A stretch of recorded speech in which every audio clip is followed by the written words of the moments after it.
জীবন একটি যুদ্ধক্ষেত্র, যেখানে প্রতিটি মুহূর্তে আমরা নানা রকম চ্যালেঞ্জের সম্মুখীন হই। আমাদের সামনে আসা প্রতিটা বাধা আসলে আমাদের শক্তি ও সাহসের পরীক্ষা নেয়। আমরা সবাই কোনো না কোনো সময়ে ব্যর্থতার সম্মুখীন হই, কিন্তু মনে রাখবেন, ব্যর্থতা মানে শেষ নয়। এটি কেবলমাত্র নতুন করে শুরু করার একটি সুযোগ। যারা নিজেদের ওপর বিশ্বাস রাখে তারা কখনো ব্যর্থ হয় না। আমাদের নিজস্ব শক্তি ও সম্ভাবনাকে আবিষ্কার করতে হবে এবং তার উপর ভিত্তি করে সামনের দিকে এগিয়ে যেতে হবে।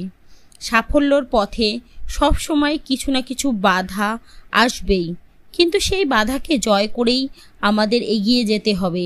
নিজেকে কখনো ছোট ভাববেন না। প্রত্যেকের মধ্যে একটি অদম্য শক্তি রয়েছে যা তাকে অনন্য করে তোলে। আমরা যদি নিজের লক্ষ্যে স্থির থাকি এবং কঠোর পরিশ্রম করি, তাহলে সাফল্য আমাদের পথেই আসবে। সাহসী হন, দৃঢ় সংকল্প নিয়ে এগিয়ে যান এবং বিশ্বাস রাখুন যে আপনি যা কিছুই করতে চান তা আপনি করতে সক্ষম।